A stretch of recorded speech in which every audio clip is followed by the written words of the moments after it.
నేడు పార్లమెంటు ముందుకు కీలక బిల్లులు రానున్నాయి. జమ్మూ కాశ్మీర్ పునర్వ్యవస్థీకరణ బిల్లును ప్రభుత్వం ప్రవేశపెట్టనుంది. పార్లమెంటు ముందుకు ఆన్లైన్ గేమింగ్ బిల్లు రానుంది. ఆన్లైన్ గేమ్లకు నిధులు ప్రాసెస్ చేయకుండా బ్యాంకులు నిషేధించేలా బిల్లు రూపకల్పన చేసింది ప్రభుత్వం. మరోవైపు నేర ఆరోపణలు ఉన్న నేతలను పదవుల నుంచి తొలగించే బిల్లు కూడా పార్లమెంటు ముందుకు రానుంది.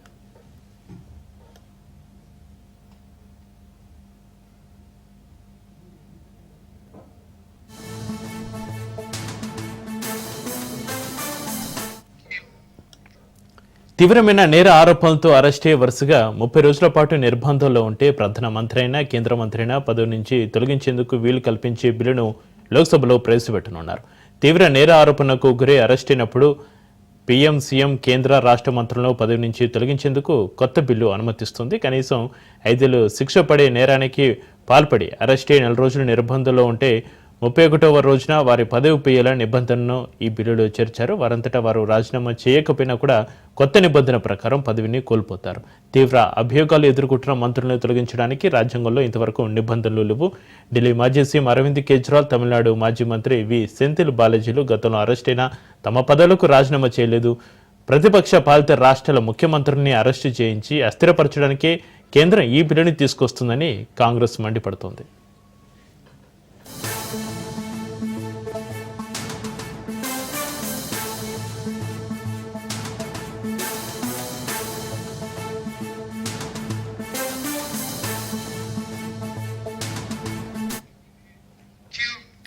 జమ్మూ కాశ్మీర్కు రాష్ట్ర హోదా పునరుద్ధరించేందుకు కేంద్ర ప్రభుత్వం కసరత్తు చేస్తుంది.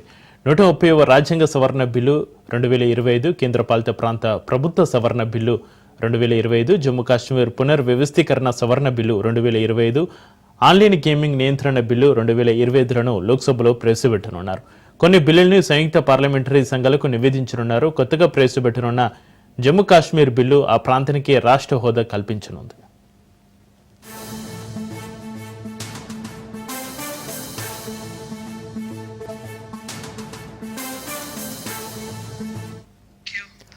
ఆన్లైన్ గేమింగ్ నిర్వహణను నేరంగా పరిగణించి ఆన్లైన్ గేమింగ్ బిల్లును కేంద్ర మంత్రివర్గం ఆమోదించింది. దీన్ని పార్లమెంట్లో ప్రవేశపెడతారు.